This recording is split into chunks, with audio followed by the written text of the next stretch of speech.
Hi everyone, Kartik Krishnaiyer here for the Florida History Podcast. Want to give you an update on the show and then discuss a new book I have just put out, which is not about Florida, but I think will be of interest to a lot of our listeners. Robert Buccellato and I are working on a couple of different projects at once. The Carter Country documentary, which we should hopefully be able to release more details about in the very near future, which is about Jimmy Carter and planes and 1976, the 1976 campaign. We are working on a book. We just completed a book that is out now in the United Kingdom and will be out here in the U.S. on October 15th, called The Florida Campaign, published by Casemate Publishers, about the American Revolution here in Florida.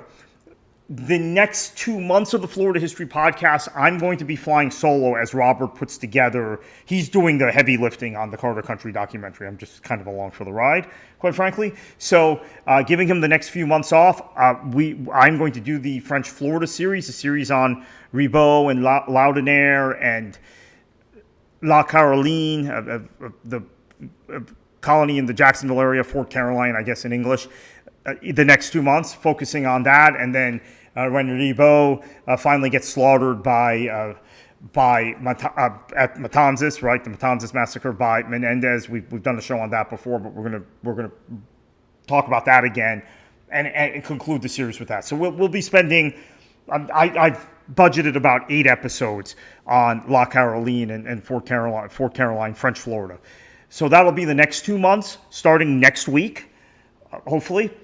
Through, I guess, about this point in October, right? Mid to late October.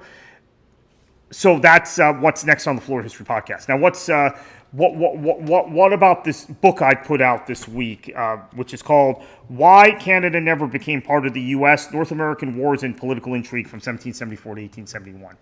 This is a book which was written for a multitude of reasons. It's a short book. It's about 80 pages. You can read it in a day. And I've set the cost at the lowest possible price point Amazon allows. So that's now $11.49 for paperbacks and $6.49 for Kindle. If you're a Kindle Unlimited subscriber, you can get it for free or get it as part of your subscription, which I believe is $11 or $12 a month. Yeah, books are expensive now, and printing costs have gone up, and unfortunately, the previous books I self-published was able to make them cheaper because Amazon hadn't hiked all of their fees at that point. So it's the world we live in. So why did I write this book? One, Donald Trump threatening to make Canada the 51st state, threatening to annex Canada. That's point one. Point two, in all the research I've done on colonial Florida, for all of these books I've written about colonial Florida, whether it's the Florida and the British prior to the Revolution, the book on the Revolution, the book on War of 1812, there is always in the research a Canadian component. Canada and Florida, very strangely considering their climate, developed kind of the same way and had similar, had these parallel existences. In fact, even in doing the La Caroline, the Fort Caroline series we're about to start, where were the other places the French were exploring at the same time? Cartier down the St. Lawrence, Quebec, right? After Fort Caroline fails, La Caroline fails, what's the next French settlement in North America? It's Quebec City and Champlain in 1608, right? And then it's Trois-Rivières after that, right? That's the second oldest French settlement in North America that lasted, which is also on the St. Lawrence River in Quebec. Beautiful city, one of my favorite places in the world, by the way, Trois-Rivières. If you've never been there, it's about halfway between Quebec City and Montreal, if you want to visit at any point. So that's point two. And point three, I have spent more time in Canada than any other country outside the United States, where I've lived my entire life. India, where obviously I have family, and the United Kingdom, where I've had family. So just in terms of going, and in terms of business, work, professional life, I've done more professional work in and around Canada than any place other than the United States. So I know the country, I understand the culture, I understand the Quebecois culture probably better than I understand the cultures of Latin America, which maybe I should be ashamed to say that as a Floridian, especially one that's lived in South Florida for most of my life. I should know the cultures of the Caribbean and Latin America and Central America better, especially because I've worked in soccer. But I know Quebecois culture, French Canadian culture probably better. It's just, you go where you're comfortable. And a lot of my football work, soccer work, has actually been in Montreal through the years. So, and in Canada in general. Ottawa also. Ottawa is right. If you don't know, Ottawa is in Ontario, but it's right across the river from Hull. Or what used to be Hull, but now Gatineau. Gatineau is a French-speaking city. And Ottawa, there are a lot of French speakers. In fact, the reason I think Ottawa is more English-speaking than French-speaking is largely due to immigration from South Asia, right? Indians, Sri Lankans, and then also from East Asia, Chinese. I think maybe there are more Anglophone Canadians there, but it's not. The gap is not 80-20, which is what the gap is now between English speakers and French speakers in Ottawa. And I think that has a lot to do with immigration from Asia, where the people genuinely, they know English or they speak English, they learn English. If you're from India and you immigrate, you know English. I think it's the same thing. If you're from Korea, Japan, you emigrate, you tend to know English.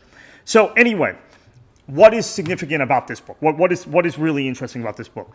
I talk extensively about the type of people who settled Quebec, which were French artisans, French merchants, people from urban France, right? They weren't the peasants. They weren't the same people who rose up in the French Revolution in the 1790s. So it's not necessarily the French aristocracy, but it's the bourgeois. They're the ones who settled Quebec.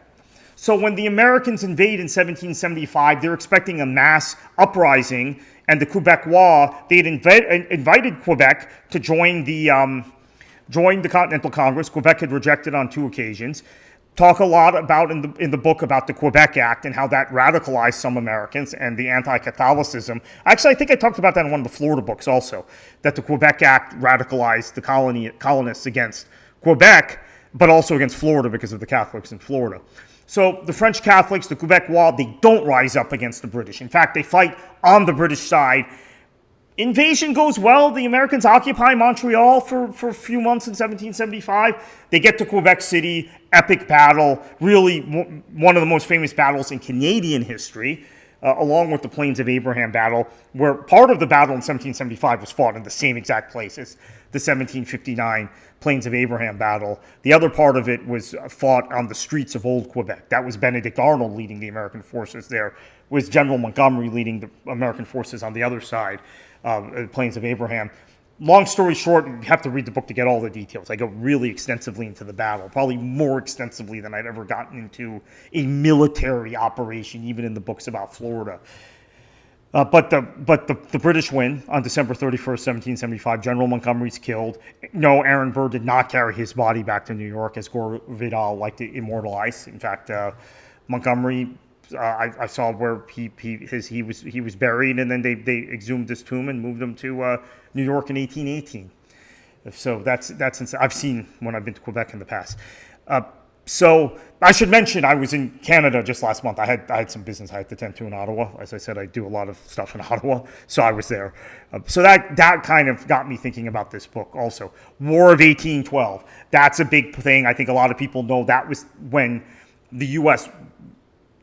came probably closest to taking Canada, or taking parts of Canada, but we're not able to, so there's a lot in the book on that. The building of the Rideau Canal, speaking of Ottawa, which is kind of the mirror image of the Erie Canal, also flows into the Great Lakes, also served the same commercial purpose as the Erie Canal, but the British actually built it for defensive purposes, anticipating another American invasion. An invasion that never actually came, but in reality, the United States was constantly trying to stir up intrigue in Canada. So what ends up happening is you have a lot of situations where American privateers, American private citizens that are troublemakers or kind of adventurers. We see this in the West too, right? Talked about immortalized in American history, but it's not immortalized in American history, the trouble they caused on the other side of the Canadian border to try and either stir up trouble and get Canada to throw off the British, or to just flat out take Canada. So while we don't have another formal war between the United States and Britain after 1812, after the Treaty of Ghent in late 1814, and the Battle of New Orleans in 1815. We do have a number of border conflicts, kind of a war, sort of a war, quote-unquote war, between Maine and New Brunswick. We have a border dispute between Oregon and British Columbia. We have rebellions in Canada in 1837 and 1838, which are largely stirred up by American troublemakers who are not properly dealt with when they come back to this side of the border. That kind of just, if they're token arrests, they're not convicted, and oftentimes they're allowed to go back to what they were doing, even though they were stirring things up. And then there's the rebellions of 1866 that led directly to the formation of the Confederation of 1867, the birth of the Canadian nation state. Also, I talk a little bit about trade, because trade is really important in terms of what's going on now between President Trump and Prime Minister Carney, and what's going on now between the United States and Canada, two countries that have a common most of Canada have a common language, although quite frankly, pretty soon we're going to have as many people who as high a percentage of the population in the U.S. that have Spanish as their mother tongue as have French there. But common ancestry, common heritage, even Quebecois, same heritage as the Acadians and the Cajuns, right? So common heritage, common country, so much that ties us together.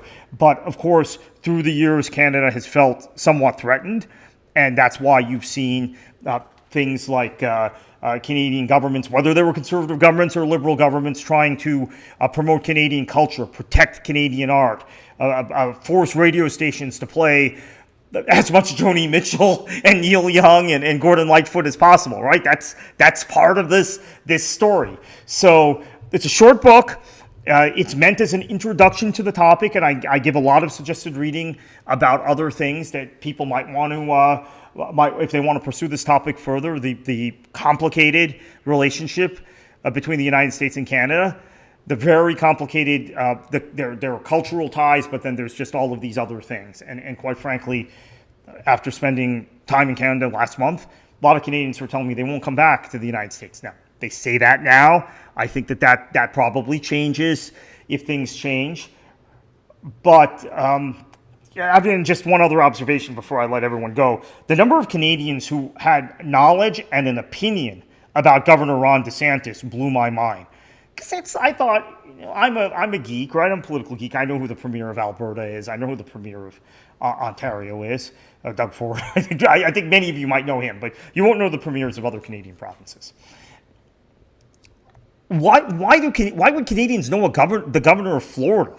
And I don't think they necessarily knew who Rick Scott was. Or maybe they knew Jeb Bush because he was the president's brother, but they probably didn't know Charlie Crist. Probably didn't know Lawton Childs. DeSantis has made himself known to Canadians by virtue of some remarks he made. And in fact, the truckers' protest of 2022 had a real psychological impact on Ottawa as a city. And some people were telling me there last month, hey, Trump jumped on this in 2025, right? He's come after us, wants to annex us, 51st state, and he's disrespecting us. He's threatening our sovereignty. In 2022, your governor did that with the way he handled the truckers' protest. Agree or disagree? And I don't necessarily agree with that analysis.